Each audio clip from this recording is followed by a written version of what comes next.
Welcome to PACE Moments. Here, our experts and guests discuss many aspects of corporate finance and analytical models that will help make better, more informed business decisions possible in your organization. Well, welcome. This is our first episode of the revenue management podcast. My name is Daniel Burnside. One of the things that we're getting at and trying to launch this series is enrich business understanding across the board.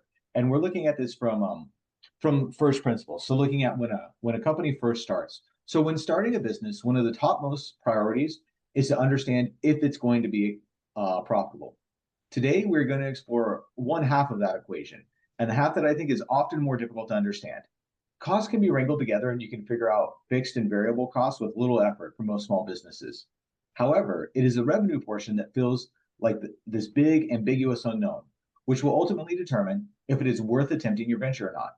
Today, we're going to speak with Karl about one way we can tease out what expected revenue should be. This is critical to understanding financial modeling and making a business that is successful. My name is Daniel Burnside. I'll be your host. My background professionally is revenue management in airlines, and then I've moved on and done a variety of things. I currently am the vice president of a small consulting firm that puts data together to help drive insights. Today, we'll be speaking with Karl, a friend across the pond, about revenue management and early stage revenue management for new businesses. We're doing kind of a transatlantic crossfire here. I have Karl on the other side. Karl, do you want to go ahead and introduce yourself? Thank you very much, Daniel. So, thank you for having me here. So, to talk about revenue management. What is also very important, because you just said there are two parts, there's cost and revenue. I actually have absolutely no background with the cost side. I've not worked in finance, but actually come from an area of product management and in producing new products. I have worked 10 years as a product manager for media companies, studied economics, but then realized how important the revenue side is.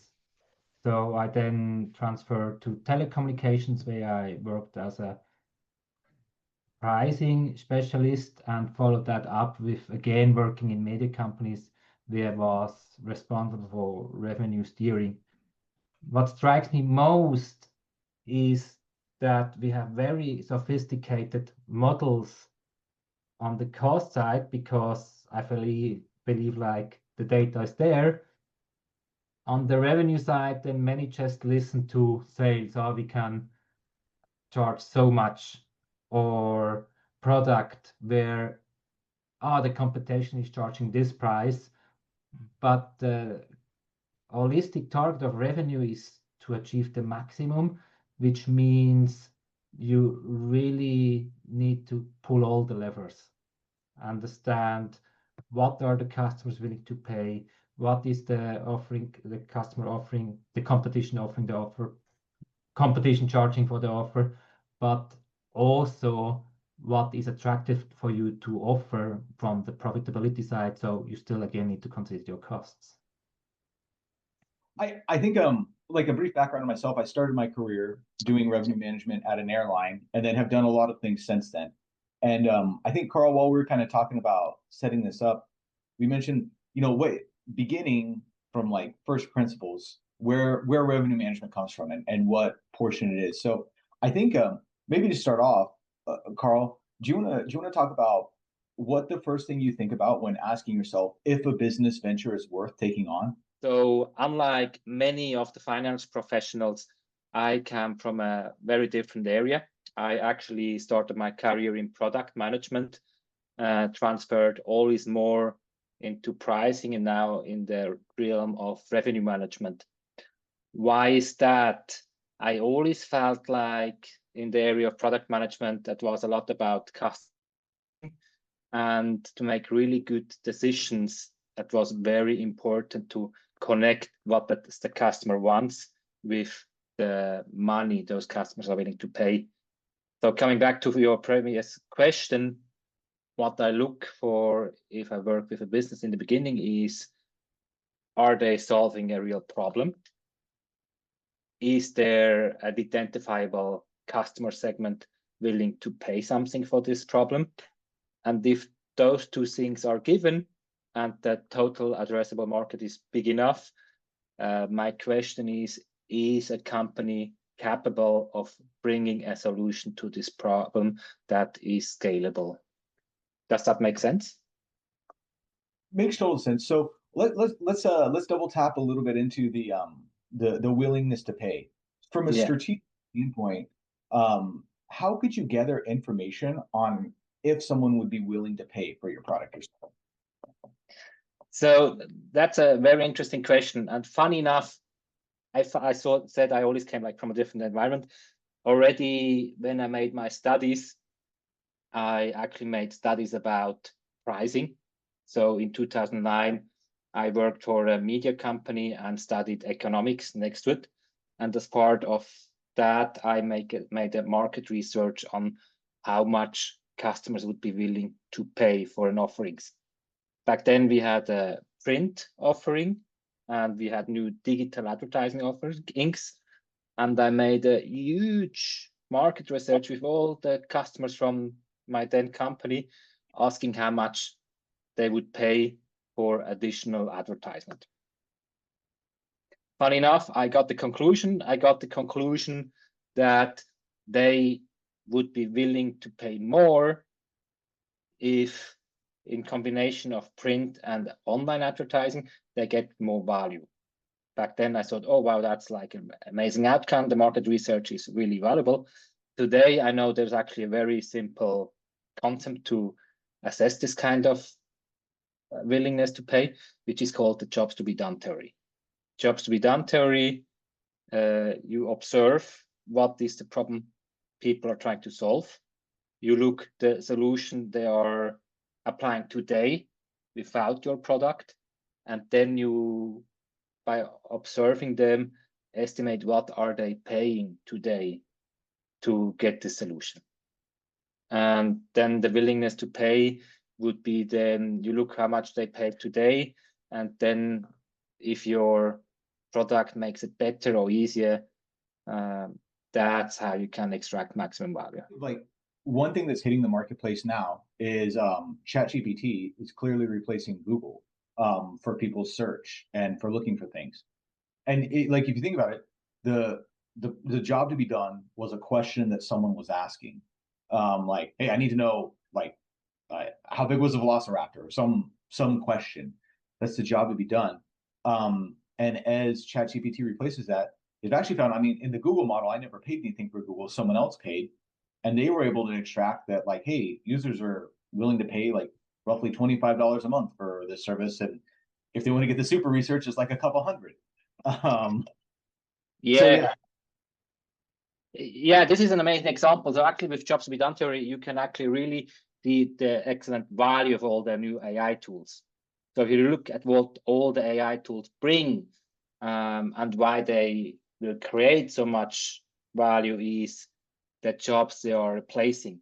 So early on, you would have like B2B software as service solutions, which would make something easier, but you would always need people working with the software. So what AI now is doing, they are replacing the entire human working with the software. And that's where you can actually really see why AI is so powerful, because you don't look how much are people spending on a service today and then maybe add a little bit of margin. You actually look how much are companies now paying for employees. You look how much will they be able to save on those employees, and that is then the value generated to customers, which the big companies will be able to charge and get the share of the pie for. And when you're looking at those, when you're bringing something new to market, how do you determine what is like a good proxy for the value someone's willing to pay versus a bad proxy? How do you kind of sift through those? So again, how are they solving the problem today? Is it being solved today? There's this big quote, people say it's from Ford, that they asked him, or where he said if he would have asked his customers what they want, they would have told him faster horses. So questions like that don't help, but the question shouldn't be what do you want as a customer, but much more what are you trying to achieve. So if you ask, like back then, if they asked the customer, okay, what were you trying to achieve, like get from one city to the others, and then you follow up on questioning, okay, what would that bring you, for example, and then trying to quantify this value. This is a way how to assess willingness to pay. Yeah. Okay. What about when you have a product that you think may be worth more than current solutions? So I don't know what a car costs versus a horse back in the 1800s, but I would imagine it was probably a little bit more upfront cost. But so how might you be able to determine if your product is incrementally better and you can charge more for it? So I think there are two things. One is hypothesis. I mean, of course, if you are a product manager, for example, and you might develop a new product, you look what is out there in the market. You look what people are already paying for this solution. And then you try to quantify what does your product make better. And with this, you make a best guess what that would be worth to customers. But I feel it's very important and specific to pricing is each decision you make always has impact in the opposite directions. So as soon as you make a change in price, you can increase or lower the margins, but as a consequence, there will be lower or higher volume. So it's really about assuming what will happen and then testing. So you start with a hypothesis, make a best guess with which price you will achieve the maximum of volume and margin, start it, and then in a second step, you look the data. Did you achieve what you wanted to achieve? Yes, great. What are additional learnings you can implement? If no, where were you wrong? And then adjust from there. But I feel it's also very important to understand revenue management is not this big bet thing, or in my opinion. I mean, there will come many pricing consultants that say pricing is like the biggest lever and you can get with one adjustment such a huge impact on profitability. This is true if you had a broken pricing model before, but more often than not, you are selling something that is working, and then even though it's working, the key lies into gradually optimizing. And gradually optimizing also means yearly looking at your performance. Are you extracting the value that you're giving to customers? And also, do you get enough in your business that you can improve your products? Why might you want to charge less on our product? You mentioned maybe volumes, but like as your initial strategy coming in, why might you want to charge less than existing solutions? So this is a big thing I bring up, especially with financial driven people, because I feel like people with a financial education, their first responsibility is to ensure that cash flow is around, which I agree, this is like the most important to do. And as part of that, the second focus is very often to have highly attractive margins. But if our target is to maximize profitability, it's very important to understand that profitability consists of two elements. It's margin, yes, multiplied by volume. So revenue management is all about aligning the optimal based on the different customer segments. So as long as you have positive margins, you should go for it, which means if you know there is a customer segment out there that is not willing to pay the current price, but you can get them, for example, with a 20% discount, it can make sense to go after them with a lower price. It's just very important that you make it strategically, that you, like I said, test the impact before, and you make sure that you have checks in place, not that you reduce the price for all customers, but only for a target segment that is only willing to pay less. I feel like I see a lot of times new companies or new products come into the marketplace where sometimes it's a disruptive technology and they charge materially less than competition. I think of like Netflix when they first came out, or Airbnb or Uber, and then bleed the competition out and eventually take market share before raising prices to profitability. What are some things that would be necessary to pull that off? Actually, it's not so much that's necessary. You just need to find an attractive market. And attractive market means there are large incumbents that are earning a lot of money and got complacent, and they not delivering the service they should be. So the thing is, from a established company, that I'm not sure if it's, I mean, I think you could call it the innovator's dilemma, but an established company has revenues. And if they increase their margins too high, the consequence will be they cannot defend against new entrants, because in order to defend against new entrants, they would have to go down on the price.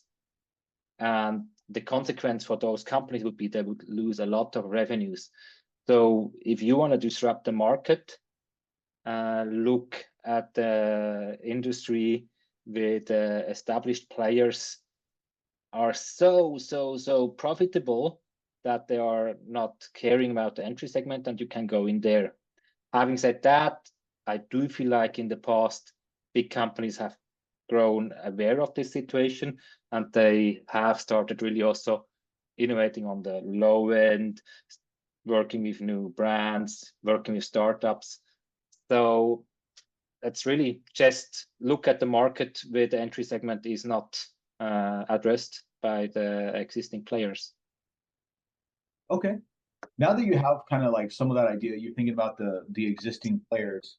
How might you begin to think about your offerings differential, whether it's a product or a service, and how do you quantify that from a value standpoint? How do you mean differentiation of the offering? Sorry, I didn't understand the question. So when you have a new offering and it's different, how might customers perceive that value differently? How might you be able to charge more or less based on, and how do you quantify that number? So we go back to the jobs to be done theory. So you need to start with really talking with the different customer segments. And by talking with them, you will realize some will be willing to pay a lot for, maybe they have more money, but maybe also for compliance reasons, etc. And other will be more price sensitive.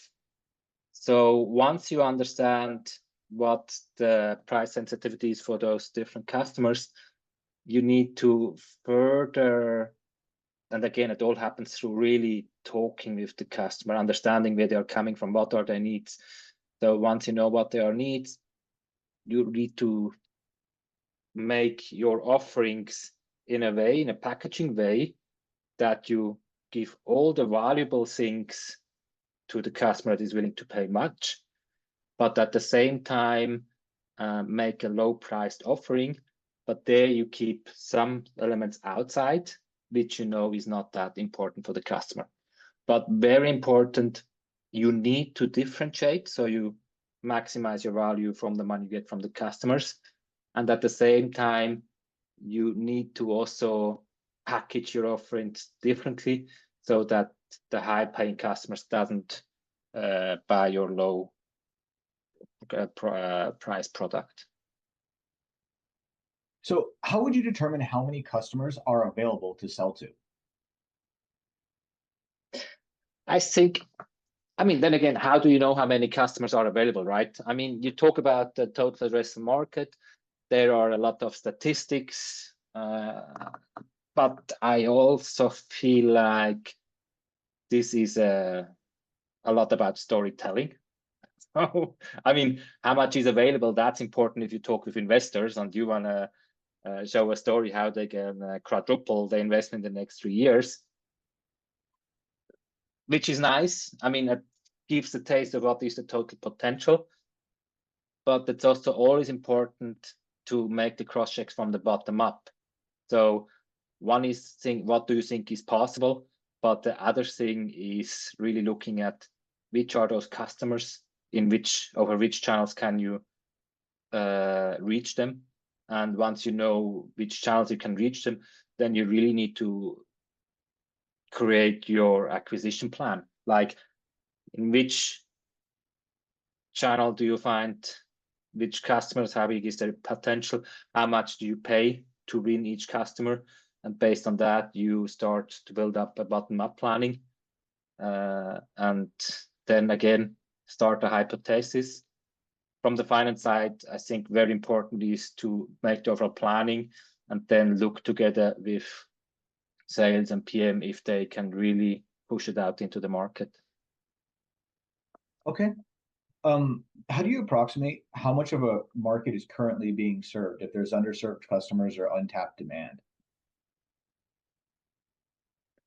I would say it really, I mean, look, there are many data providers around. Like, I worked in a credit card company, so there you would have like the statistics of the national bank. When I worked in the telecommunications industry, they would have market research partners. Generally, I mean, data is the new gold nowadays. And generally, there will be providers providing you this data. It's expensive, but definitely it's very helpful. And also important, you start with this and then you start with assumptions. For example, you take one report where they say market potential is at so much million, then you look at the different annual, I mean, look, my mother tongue is German, so I always need to think the English word, the annual report. So you can then look what the other companies had declared in their annual reports, and by putting together all those different pieces of data, you get the overall picture. How might you look at the impact of a new entrant to a market's like impact on pricing? So impact on pricing is one impact, but even more important is what is the impact on your customer base. So I think it all starts with which data are you capturing. So the most important thing is you need to ask customers and track customers. What do I mean with that? If you have new customers, you should always be asking them why they chose your product, and you should always look for which channel they come. You will see if suddenly the customers with this focus are not coming as much anymore, you must assume maybe they're now going to someone else. Even more important and helpful is asking them when they leave. Why are they leaving? Like, are they moving to different competitions? And this is not a one-time thing you do. You should do that continuously. So you will always very quickly realize if someone came new into the market, what does that have the impact on your customer base? And also, you will also start learning if customers now are changing, they will tell you to whom they're going. You will look how much is their future price, and then based from that, that's just again an assessment. That's jobs to be done from the other perspective. Like, now the customers are paying amount X. Now the other competition is offering the same service at amount Y. So how does that reduce willingness to pay from the customer? Tell me about how your competitors may react to a new entrant coming in, and if there's an impact on pricing there. So that's a very good question, and I think this often gets forgotten. I have like a funny little story when I was working in a telecom market. So when you make a price adjustment, many feel like, oh, this will be amazing thing, and all the customers will want it, and they will be willing to pay for that, which is, yeah, that's right. But you always need to consider how will the competition react. So if you have an unfair advantage, excellent, you can implement this and nothing can happen. But if you don't have an unfair advantage, you always need to consider what will the competition do. And very often the consequence will be if it's successful and they can replicate it, they will replicate it. And then you must assume you will be back to the start just at lower price levels. Yeah. So I think a lot of people like get to this phase and they're like, should I launch a business journey? And then get cold feet and back off. What are some things that, or why do you think that happens? Why do you think at this point, when they think about their pricing, their total addressable market, and the competition, that they then decide not to launch a product or a service? I mean, it's always uncertainty. We would have to look at what is the specific use case. I mean, if it's one person, I think there's a lot of emotional thing going on, like fear and being scared of it. The thing is also, you can make an amazing business plan. You can have huge potential in the addressable market. But the challenge is, how do you get there? So in order to get there, you need a well thought out marketing strategy. You need to have communication. So I feel like there's a big amount of work that has to be done, from having a concept and a business plan and seeing there is potential in the market, and then all the activities that need to be done to reach out to the market and win those customers. And also, it depends which kind of market it is, but if it's a very new market, in the beginning, it also takes a lot of education, which takes time, which not many are willing to do. I think kind of like you just mentioned, like, I think this is where a lot of marketing strategy plans begin. It's about like this phase of like, how are we going to reach the customers? How do we convince them our service is worth taking part in? What are some things, some other that you should be looking at as well when you're doing this research and preparing for the marketing rollout? The research innovation. So look, I don't know, have you heard of Porter's five forces?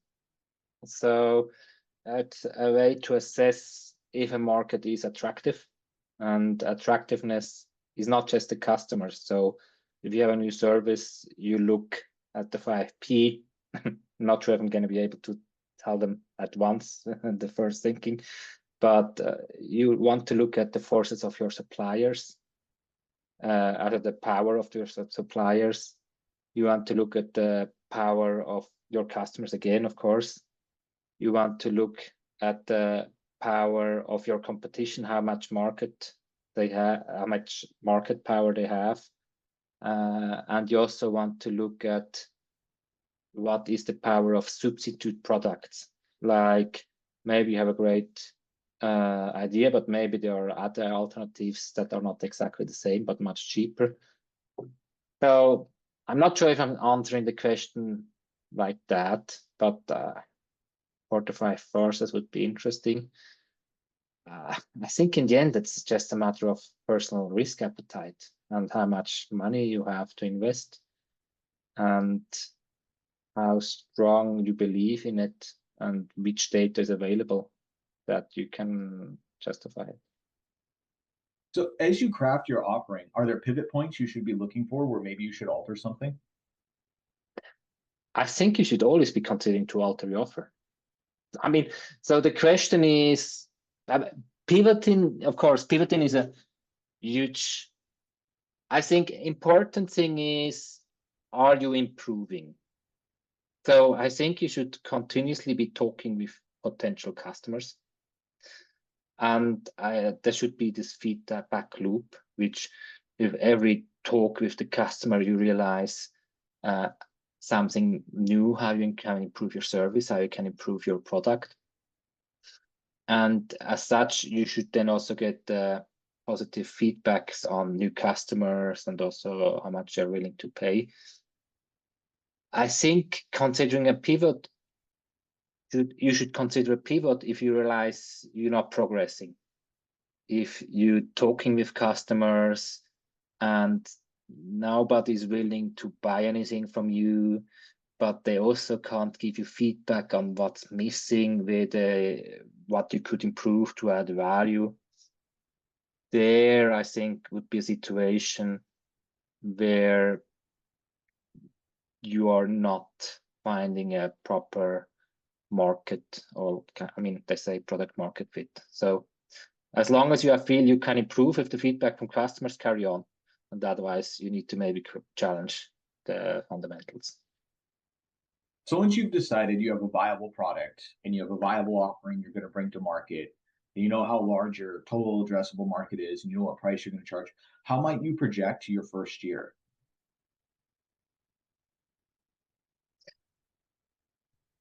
Projecting the first year, it's funny because that's a very static question.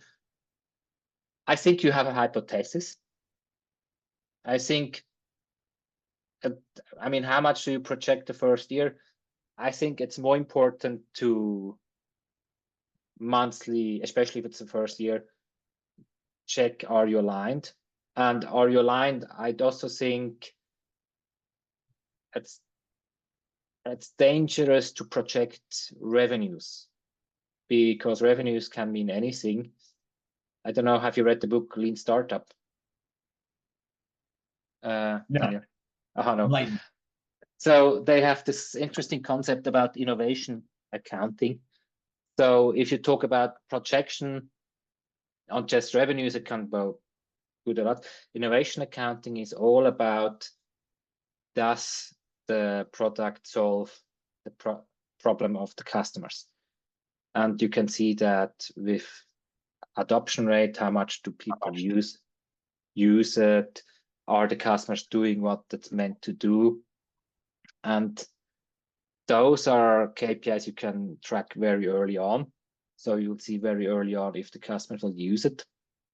And then based on that, you can start forecasting overall usage, and based on that, revenue. I feel I'm not answering your question. I need to say that. Next thing, no, so first year revenue, look, you make a top-down planning. What is the potential? You make an assumption, how much of this potential can you achieve with your first product? And then I think it's important to very quickly test with customers, like, would they take it? And then after 2-3 months, take this experience, take the data you have of those customers, and then check if you can achieve those targets. So if you're looking to plan 5 years out, what are some assumptions you should bake into your, like tariffs, inflation, new entrants, recession, lawsuits, investor expectations? What are some ways you can incorporate those into your like long range planning? You forget 5 years planning. Sorry, I'm so maybe I'm wrong. Maybe I have a small maybe I have from a different perspective, but just last week I was also, I mean, we are living in the time of AI. Look, I mean, in 2 years there can be a new product that will totally rip your entire business model. So I think it's nice. You should make a 5-year plan to have a clear direction where you want to be. You also for strategic alignment, that people also know what they are working on.